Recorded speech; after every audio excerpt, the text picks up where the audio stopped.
기도합니다. 이스라엘의 찬송 중에 가신 주여, 찬양대의 찬양을 받으시고 크신 영광을 받으시옵소서. 저들이 늘 찬송하며 승리하며 살도록 복 주시옵소서. 이 시간 주의 말씀 듣기를 원합니다. 성령 하나님께서 함께 하옵소서. 종에게 능력을 주시옵소서. 우리와 함께 은혜 받고 감격하여 세상 속에서 빛으로 소금으로 살게 하여 주옵소서. 예수님의 이름으로 기도합니다. 아멘. 일부 예배 때 보니까 나이가 연만하신 분들이 가운을 입고 앉아서 계셔서 저분들이 일부 예배 찬양대구나, 그걸 봤습니다. 은광교회는 그 찬양을 잘하기로 소문나 있는데, 이 옛날에 관록 있는 분들이 이렇게 일부 예배 때 그 은사를 계속 묻어두지 않고 찬양하는 모습이 참으로 부러웠습니다. 여러분 교회에 참으로 희망이 넘쳐나는 그런 모습, 이미 12월 전에 전국 교회에 구제하는 얘기도 보고를 받고 참으로 감동을 받았고, 저희는 작은 교회지만 이렇게 12월 달에는 열심히 이웃을 돕는 그런 모습으로 이렇게 목회를 해오고 있습니다. 오늘 제목은 존귀한 사람이라는 제목인데, 하나님께서 인정하시는 존귀한 사람은 누구일까? 그리고 어떻게 살아야 될까? 그렇게 말씀을 전하려고 합니다. 8절 말씀을 보십시오. 존귀한 자는 존귀한 일을 계획하나니 그는 항상 존귀한 일에 서리라 했습니다. 박윤선 박사님께서 주석에는 존귀한 자는 나디부라는 말을 썼어요. 히브리 말로. 존귀한 자 앞에 서리라 라고 했는데, 이 말의 뜻은 남들을 봉사하기 좋아하는 정신의 소유자라, 이렇게 썼어요. 그러면서 그들은 말로 출세하는 자가 아니다. 존귀한 자는 봉사활동의 실천으로 의로운 임금에게 임용된다, 이렇게 써놨습니다. 그러니까 말로 우리가 말을 잘해서 내가 이런 사람이야 라고 드러내려고 하는 사람이 아니고, 그래서 말 잘하는 사람도 아니고 내가 이만큼 배운 사람이야 라고 해서 다른 사람한테 나를 드러내서 존경을 받으려는 사람이 아니다. 실천으로 자기 몸을 행동으로 보여줘서 다른 사람이 우러나와서 나는 별 사람이 아닌데 라고 해도 아주 존경하고 세우는, 왕 앞에 인용된다, 이렇게 굉장히 중요하죠. 왕 앞에 인용되는 귀한 존귀한 사람을 쓰임받은 사람이 누굴까 설교 준비를 하다가 보니까 요셉이 생각이 났습니다. 요셉은 억울한 일을 당해도 열심히 일했습니다. 보디발의 집에 팔려가서 종으로 팔려갔으나 그런 것에 종이라는 거 개의치 않고 너무 열심히 일해서 보디발 장군의 눈에 들어가지고 자기 집안 재반 업무를 다 요셉에게 맡겼다. 누구한테? 종한테 맡겼다. 거기서 억울한 일을 만났지요. 그래서 감옥 속으로 갔습니다. 그럼에도 불구하고 요셉은 나는 뭐 감옥에 올 사람이 아니야, 나는 하나님 앞에 떳떳한 사람이야 라고 하면서 감옥 속에서 열심히 일했습니다. 무슨 일을 했습니까? 술 맡은 관원장, 떡 굽는 관원장에 대한 꿈을 해석함으로써 그들 어떤 사람은 다시 재등용되고 어떤 사람은 추락하는 그런 얘기들로 그 감옥소 안에서도 할 일이 많았습니다. 그래서 그 감옥소의 옥사장이 요셉에게 업무를 다 맡겼다, 그런 얘기를 했습니다. 고급 공무원들이 잘못해서 감옥소에 왔는데 거기서 그런 얘기를 다 들으면서 그 애굽 나라의 정치가 어떻게 돌아가는가 하는 공부를 감옥소 안에서 했다, 어떤 주석가는 그렇게 썼습니다. 그러니까 요셉이 들어가서 그 종살이, 감옥소 살이, 거기서 그냥 그걸로 억울하고 그 괴로워서 분을 품고 그렇게 살아간 것이 전혀 아닙니다.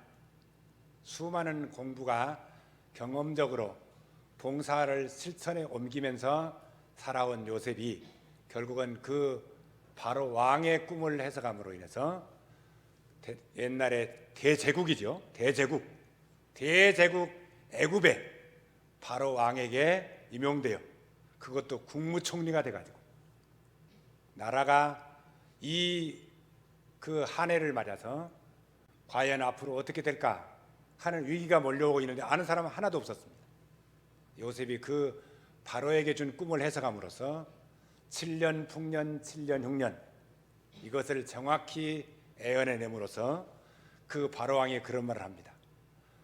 신실한 일꾼을 장관으로 세워가지고 7년 풍년 동안에 이 많은 곡식을 다 모아두었다가 흉년이 7년이니까 먹고 살고 죽지 않으려면 이거를 분배를 7년 동안 잘해야 합니다. 그랬더니 뭐라고 합니까? 너 같은 사람이 어디 있느냐? 하나님의 신이 너와 함께하는 사람이 너밖에 누가 있느냐? 네가 그 일을 담당하라. 우리식으로 말하면 농림부 장관인데 요셉을 바로왕의 두 번째 가는 자리로서 총리로 그 감옥 속에 있는 그를 올려 세웠다는 것입니다. 참으로 존귀한 자가 됐습니다. 요셉은 그 자리가 자기가 앉을 자리라고 생각하지 않고 이때다라고 생각하여 그 7년 풍년과 7년 6년의 일을 잘 감당함으로 높이 계신 하나님, 위에 계신 하나님, 그 하나님을 자기의 모든 삶으로 보여준 겁니다. 창세기 30장에 있다 보면 거기에서 요셉의 아주 뛰어난 것을 늘 가슴속에 담게 됩니다. 다른 나라 주변 사람들이 흉년이 들었습니다. 바로의 나라인 이집트만 흉년 든 거 아닙니다. 다른 사람들은 다 그 돈을 가지고 와서 곡식을 사러 옵니다. 그리고 곡식이 떨어지면 또 사러 갑니다. 곡식 사러 가는 것이 얼마나 자존심 상합니까?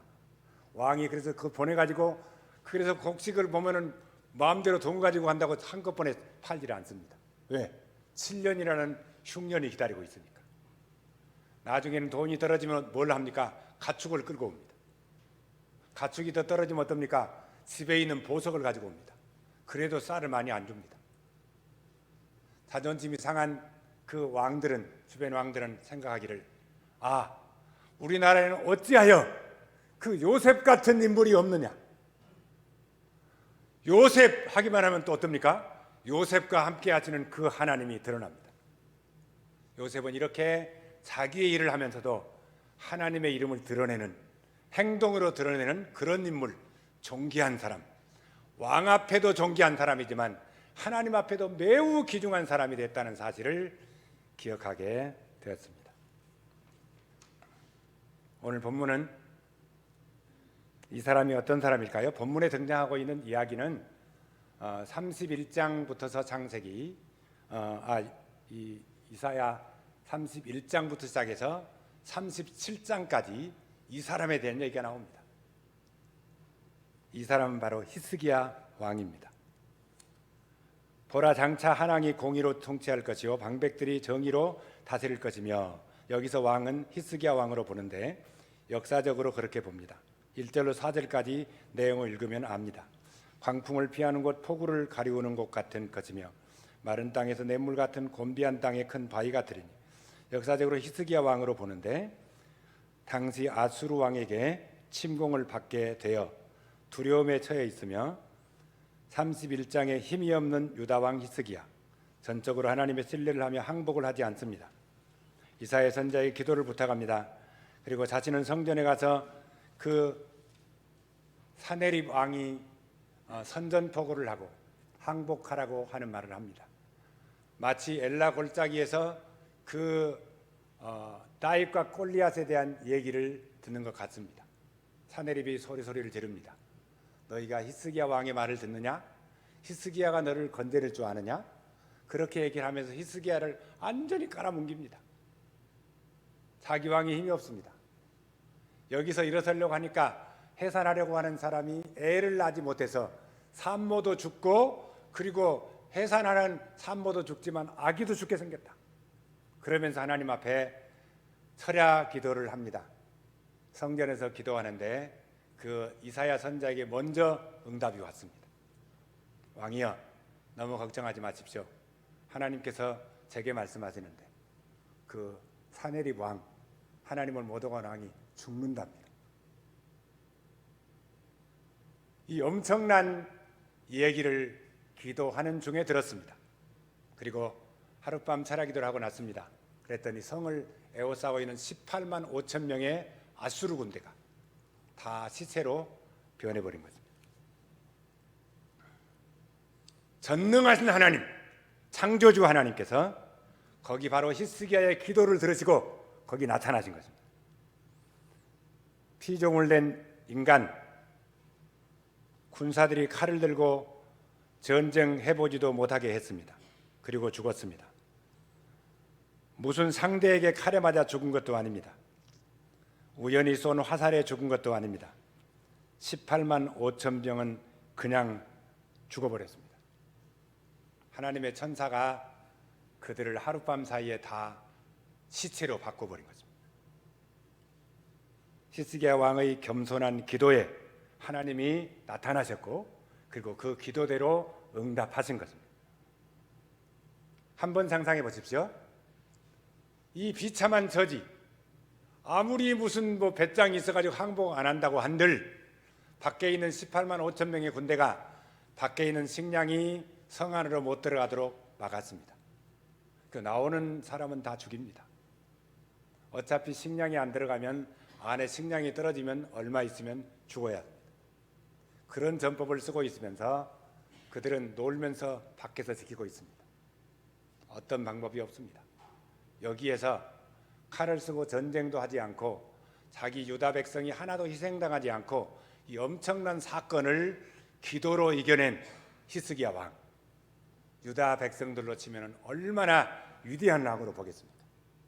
하나님께서 쓰시는 존귀한 왕, 우리 왕은 바로 그런 왕이다. 히스기야 왕의 만세를 부르면서 그를 높였을 것입니다. 반대로 우상을 섬기고 그리고 신전을 세워놓고 가짜 신에게 자신들의 사정을 아뢰이는 사내립, 자기 18만 5천 명의 군대가 전쟁도 하지 않고 하룻밤 사이에 죽어나갔다는 보고를 들으면서 승전거를 울리려고 예루살렘으로 오고 있다가 소식을 듣고 뒤로 돌아가 자기 신전에 머무르는 동안 그들 신하 2명이 들어가서 그를 목을 날려버렸다고 합니다. 이사야의 예언대로 된 것입니다. 참으로 놀라운 일 아닙니까? 오늘 바로 이 내용을 오늘 본문에 대조적으로 쓰고 있습니다. 존귀한 사람, 어리석은 사람, 악독한 사람, 그리고 참으로 선한 사람, 하나님을 신뢰하는 왕, 그리고 자기 자신을 신뢰하고 우상을 숭배하는 왕, 어떻게 결과가 나오는가라고 하는 사실을 대조법으로 쓰고 있습니다. 5절로 7절까지 이렇게 말합니다. 어리석은 자에 대한 기술을 하는데 우둔한 자와 동격이라고 말합니다. 어리석은 자는 우둔한 사람, 미련한 사람과 동격이다. 어리석은 자는 다시 존귀한 자리에 자라 부르지 아니하겠고 우둔한 자를 다시 존귀한 자라 말하지 아니하리니, 어리석은 자는 어리석은 것을 말하며 그 마음에 불의를 품어 간사를 행하며 패역한 말로 여호와를 거스리며 줄인 자의 속을 비게 하며 목마른 자에게 마실 것을 없어지게 한다. 악한 자는 그 그릇이 악하여 악한 계획을 세워 거짓말로 가련한 자를 멸하며 가난한 자의 말을 바르게 할지라도 그리하거니와 라고 이렇게 기록된 것을 한 짧게 정리를 해보면 그러합니다. 어리석은 자는 존귀한 자가 아니다. 우둔한 자다. 불의를 가슴속에 품는 자다. 간사를 행하는 자다. 패역한 말로 하나님을 거스리는 자다. 줄인 자 배고파하는 사람을 먹을 것을 안 주며 목마른 자에게 마실 것을 안 주는 악한 자와 동격이다. 악한 계획을 매일 세우는 자다. 거짓말로 가련한 자를 멸시하는 자라. 그렇게 적고 있습니다. 설교 준비하는 중에 성경에 이런 놈 어디가 있을까라고 찾아보니까 예수님께서 마지막 심판대 때 심판의 기준을 말하는 것이 나오죠. 연말 구제할 때 그런 것이 생각이 납니다. 오른편의 양들, 왼편의 염소. 염소 그쪽을 향해서 안 믿는 사람이 염소죠. 오른편 양들은 믿는 성도를 말하죠. 왼편의 사람에게 질문합니다. 내가 예수님께서 굶주릴 때 너희는 나에게 먹을 것을 안 줬고 배고플 때 먹을 것을 안 줬고 내가 헐벗고 있을 때 입을 것을 주지 않았다. 그러면서 그들이 그러니까 그런 말 떨어지기가 무섭게 질문을 합니다. 예수님이 언제 그렇게 헐벗고 계셨어요? 언제 굶주리셨어요?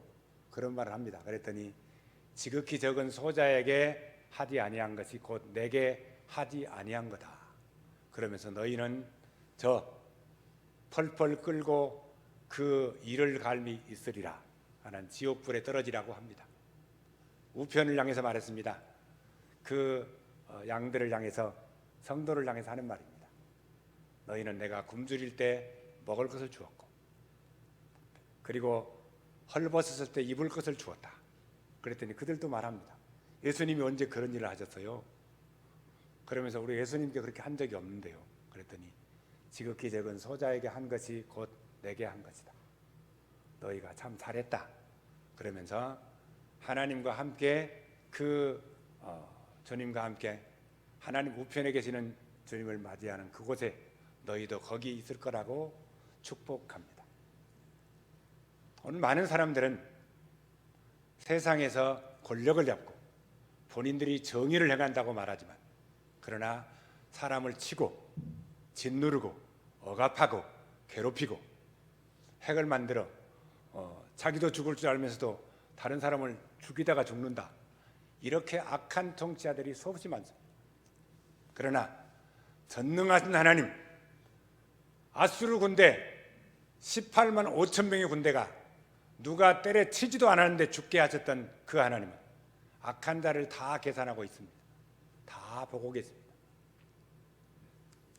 그러시며 주의 심판대까지 가지 않아도 하나님께서는 얼마든지 그 능력을 행하실 수 있다는 것을 오늘 이 히스기야를 내용을 읽고 있으면 가슴속에서 아주 불끈불끈 그 믿음이 솟아납니다. 사랑하는 성도 여러분이요, 오늘 우리는 성도는 곧 진실하다라고 하는 의미에 있습니다. 누가 들어도 이 말을 들어도 다 공감할 수 있는 말, 우리가 어떤 숨어서 하는 말이 아닌 진실한 말.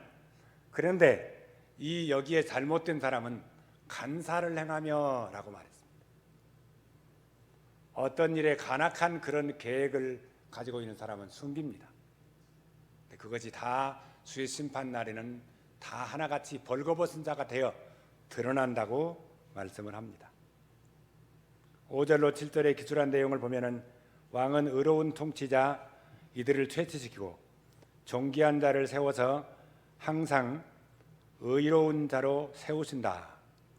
여기에서 이제 등장하는 왕 1절에 말하는 왕은 예수 그리스도 만왕을 통치하는 메시아이심을 보여줍니다. 의의 왕, 장차 오실 메시아 만왕의 왕을 보기도 하죠. 역사적으로 히스기야 왕을 말하고 있는데 여기에 악독한 왕 거짓 왕 아수르 왕 손에 건져내신 여호와, 그는 히스기야를 존귀하게 세우신 만왕의 왕이신 왕 메시아 왕국, 의의 왕국이 도래할 것을 애언하는 것이 오늘 32장입니다. 자, 제가 하나님 앞에 받은 말씀이 이러합니다. 존귀한 자의 삶, 그것은 어떤 삶일까 하는 것입니다. 8절 말씀을 한번 다 같이 읽어보겠습니다. 8절 말씀을 한 목소리로 읽습니다. 존귀한 자는 존귀한 날을 계획하나니 그는 항상 존귀한 일에 서리라. 아멘. 존귀한 사람은 존귀한 일을 계획하나니 항상 존귀한 자 앞에 서리라 라고 했습니다. 이 귀한 말씀을 우리가 가슴속에 담으면서 오늘 이거를 정리하면 메시아가 오시면 의인과 악인을 구분합니다. 대조하면 오늘 기록된 성경을 비교해 보면 의인은 존귀한 자, 악인은 어리석은 자, 악한 자. 의인은 존귀한 일을 항상 계획하고 있고 악인은 악한 일을 계획하고 있고 그리고서 이 존귀한 일이란 것이 뭐냐라고 하니까 박윤선 박사님께서는 착한 일이라 그런 말을 했어요. 호크마 주석에도 그렇게 나옵니다. 착한 일을 계획하는데 악인은 악한 일 그리고 거짓 행위와 말을 하게 된다. 항상 그 결과는 존귀한 사람은 존귀한 자 앞에 서자 하나님 앞에 존귀하게 여김받는 그런 모습으로 서게 되고 결국은 악한 자는 멸망받게 된다라는 것이 나옵니다. 만왕의 왕 예수님께서 오셔서 마지막 심판하시는 그날에 있어질까지를 청사진을 찍어놓은 것처럼 말씀하시는 내용이 오늘의 본문입니다. 제가 오늘 말씀드리고자 하는 제목은 하나님이 인정하시는 존귀한 사람은 라고 말했죠. 그 사람은 누구일까? 그리고 그 사람은 어떻게 살아야 될까 하는 얘기로 귀결을 짓겠습니다. 자, 한 번 더 성경을 찾아봅니다. 시편 16편 3절입니다. 존귀한 사람은 누굴까 하는 해답을 보여줍니다. 시편 16편 3절 말씀. 자, 찾으셨으면 다 같이 읽습니다. 시작. 땅에 있는 성도는 존귀한 자니 하나님의 즐거움이 저희에게 있도다. 아멘. 시편을 성경을 많이 읽어나가고 우리가 많이 읽어나가서 깨달은 것을 줄을 쳐놨잖아요. 빨간 줄로 쓰고 바른 것도 치고 몇 번 쳤는데 이 성경은 빨간 줄이 제 성경책이 100독 이상을 했는데도 빨간 줄이 없었어요. 그러다가 이 성경을 읽고 깨달아졌어요. 땅에 있는 성도는 존귀한 자니. 이사야 성경의 32장 8절과 연계되는 말씀의 답이 거기에 있는 거예요. 요셉이 존귀한다고 히스기야 왕이 존귀한데 나도 존귀한 사람이구나 하는 것을 깨달은 겁니다. 땅에 있는 성도는 존귀한 자니 그리고 그 다음 말이 더 멋있죠.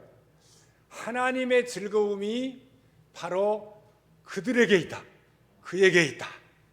바로 성도는 여러분과 나인 줄을 믿습니다. 성도는 선택받은 사람, 예수님의 보혈의 피가 흐르고 있는 사람, 독생자를 주고 우리 맞바꿔서 지옥의 권세를 깨뜨리고 하나님의 자녀로 만들어준 성도가 여러분과 나인 줄을 믿습니다. 내가 바로 이렇게 위대한 사람이요, 내가 바로 이렇게 존귀한 사람이요, 그리고 세상의 관심이 다 나에게 없다고 할지라도 하나님의 관심이 내게 있구나. 가난한 나, 못 배운 나, 그리고 별로 일한 것이 없는 나, 그 나에게 온통 관심이 하나님께서 내게 관심을 두고 있구나 하는 것을 느끼게 된 겁니다. 세상에 12월이 되면 구제도 많이 하지만 먼저 성도들의 가정을 돌보라고 말합니다. 내 사랑하는 형제 자매, 가난하고 고통받는 이웃, 많은 사람들이 세모녀 수원 이렇게 자살한 것 얘기를 많이 합니다만 오늘날 교회는 성도들의 가정에 고통받고 물질적으로나 여러 면으로 고통받는 사람은 없는가? 그런 사람을 열심히 신방해 본 적은 있는가? 라고 하는 생각입니다. 왜? 하나님의 관심이 그 성도에게 있어요. 그들은 하나님의 자녀요, 독생자의 피를 주고 값 주고 산 그 대단한 가치가 있는 존재들이기 때문에 그들이 고통당할 때 우리 주님도 함께 아파하고, 그래서 우리 주님은 가난하고 병든 자, 헐벗은 자, 그리고 괴로워하는 자, 바로 그들 한 사람에게 베푼 선행이 곧 내게 한 것이라고 말씀하고 있으며 이것이 바로 심판날의 기준이다 라고 말합니다. 땅에 있는 성도는 존귀한 자니 하나님의 즐거움이 저희에게 있도다.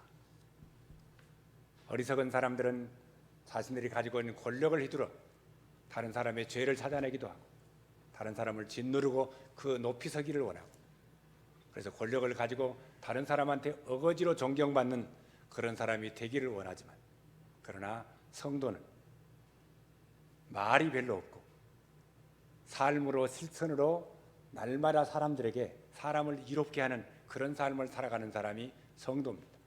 예수님께 성도를 뭐라고 말합니까? 너희는 세상의 빛이요, 그렇게 말했습니다. 너희는 세상의 소금이니 소금이 그 맛을 잃으면 무엇으로 짜게 하려. 밤하늘에 떠 있는 별들이 비칩니다. 그리고 달이 비칩니다.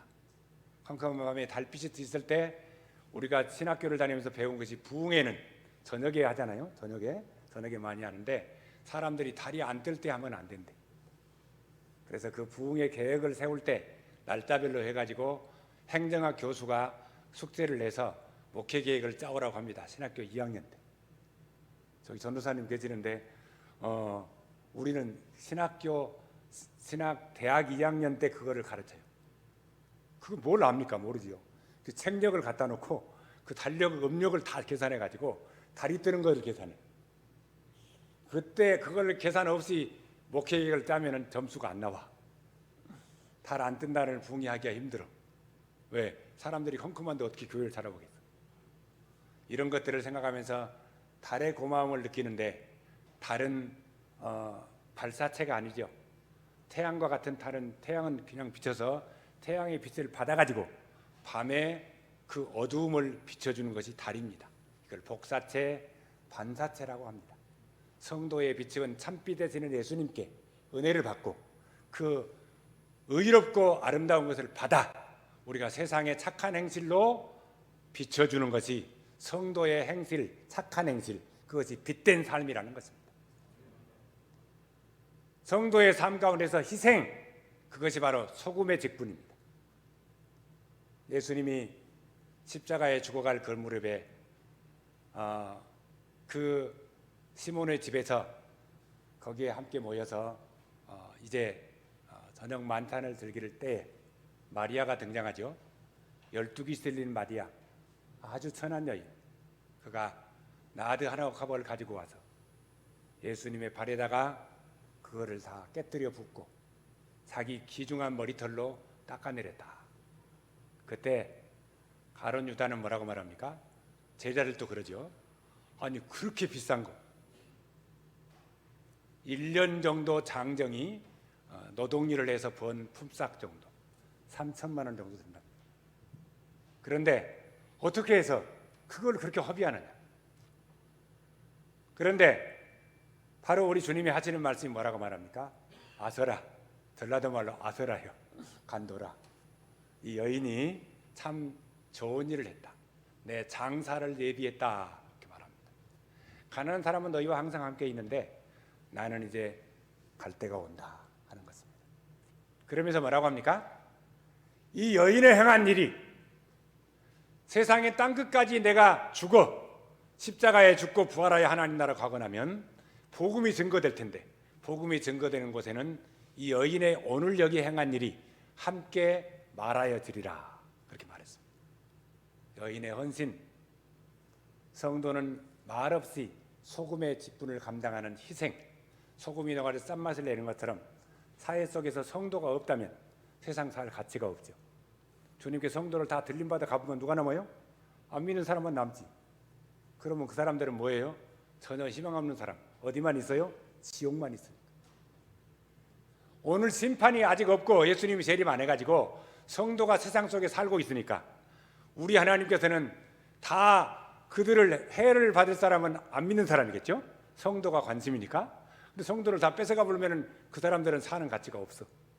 그래도 성도가 군데군데 있으니까, 내 사랑하는 자녀가 거기 있으니까 우리 주님의 관심이 성도 속에 있어서 안 믿는 사람도 더불어 잘 먹고 사는 그런 때를 누리지만 그거는 시한부 인생이라는 것입니다. 사랑하는 성도 여러분이요, 성도라는 직분, 오늘 공동회의를 통해서 여러분들이 직분을 받고 하나님 앞에 해야 될 숙제가 금년이 아쉬운 것이 참 많은데 내년에는 그래도 내가 이 직분답게 살아야 될 텐데, 그 직분이 얼마나 고귀한가. 왜냐하면 땅에 살아있는 동안에 하나님 앞에 주의 일을 열심히 해야 하늘나라에 상급이 되니까. 죽고 난 다음에는 상급받을 기회가 안 주어지니까 살아있는 기간이 중요하기 때문에 이 직분이 소중하다는 것입니다.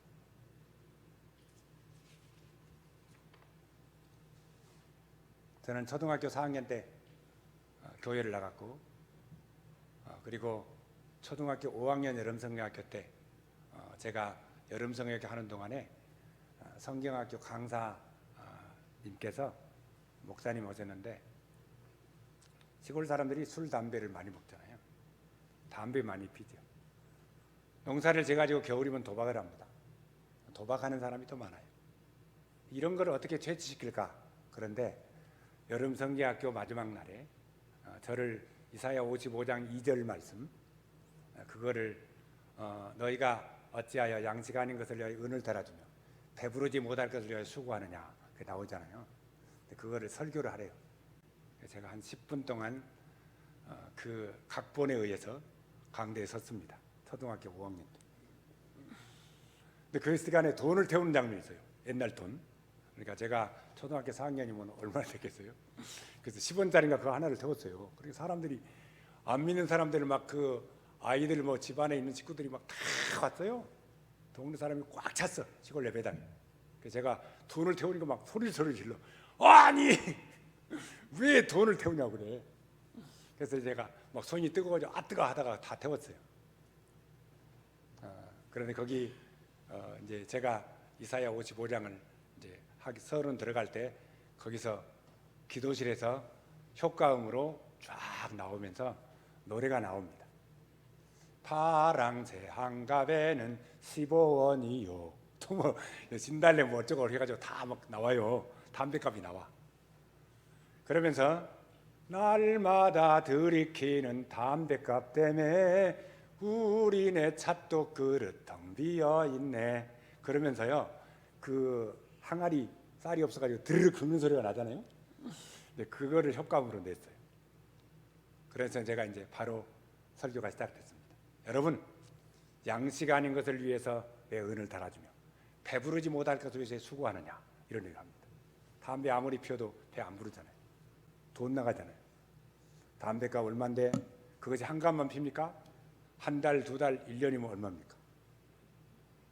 말은 안 하지만 도박, 그는 얼마나 돈이 더 나갑니까? 술 얼마나 들이킵니다. 그러면 그게 얼마나 많은 돈이 허비되는가 하는 얘기를 비유로 들어서 설교를 했던 그 기억이 납니다. 저는 그 5학년 때 그래서요, 그 어떤 기회가 와도 그 담배나 이런 것에 전혀 가까이 하지 않고 지냈던 그런 생각이 났고, 지금 생각해 보면 그때 5학년 때 하나님께서 나를 목사 만들려고 유명한 설교를 하게 했구나, 이런 것을 느끼게 됐습니다. 착한 일, 오늘 존귀한 일은 착한 일입니다.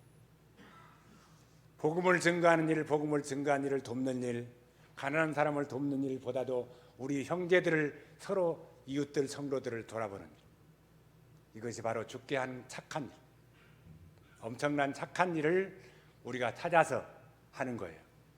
별로 관심 없는 사람은 그런 일을 할 수가 없겠죠. 교회가 열심히 남을 돕는 것도 잘하는 것이지만 우리 개인들이 또 어떻게 살 건가, 이런 숙제가 오늘 말씀에 주어지고 있다는 사실. 세상에서 잘 되는 부자, 예수 안 믿는 엄청난 기업가, 그것에 하나님의 관심이 없습니다. 왜? 하나님의 자녀는 여러분과 나니까.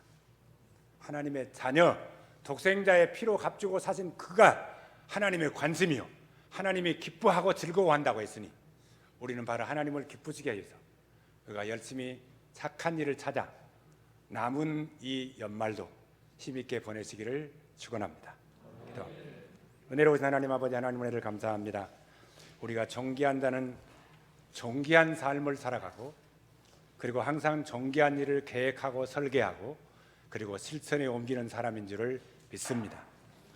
나와 성도가 함께 이렇게 귀한 존귀한 자라는 것을 깨달았으므로 그 말씀을 실천하는 복된 증인들이 되게 하옵소서. 예수님의 이름으로 기도합니다.